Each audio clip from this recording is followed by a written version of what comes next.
Hello বন্ধুরা, সবাই কেমন আছো? আশা করছি ভালো আছো। আজকে আমরা যাচ্ছি রাখালকালী মেলাতে। আর আমি জাস্ট কিন্তু ঘুম থেকে উঠলাম, এখন রেডি হতে হবে। চলো টাটা বাই বাই, পরে ওখানে গিয়ে দেখা হচ্ছে। সো তোমরা দেখতেই পেলে যে আমি কিন্তু ঘুম থেকে উঠে রেডি হয়ে ভালো মতো করে গাড়িতে উঠে এখানে কিন্তু মেলাতে পৌঁছে গেছি। আর এদের সামনে দিয়ে কিন্তু মেলাটা বসেছে, আশেপাশে এগুলো দোকান রয়েছে। চলো এবার গিয়ে তোমাদেরকে মন্দির প্রদর্শন করাই। মন্দিরের ভেতর কিন্তু মাকে ভালো মতো দেখা যাচ্ছিল না, তাই আমি তোমাদের জুম করে একটু দেখিয়ে দিলাম। আর মায়ের রূপটা কিন্তু খুবই সুন্দর ছিল। আর তোমরা কতজন গিয়েছিলে সেটা আমাকে জানাবে। আর এখানে মন্দিরটা কিন্তু তোমাদেরকে আমি গোল করে ভালো করে দেখিয়ে দিচ্ছি যে লোকে কিন্তু প্রথম দিকে জমাট বেশি না হলেও কিন্তু ধীরে ধীরে লোক সংখ্যা বাড়ছিল।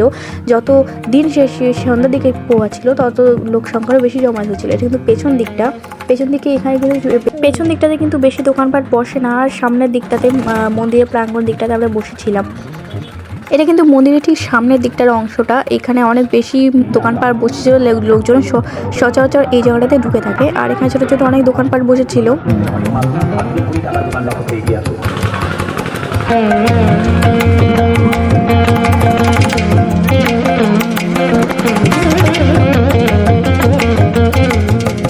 আর শেষে কিন্তু জমায়েত খুব ধীরে ধীরে বাড়তে ছিল, তাই আমরা শেষে কিন্তু বসে থাকার সাথে কিন্তু ফিরে আসতে হইল।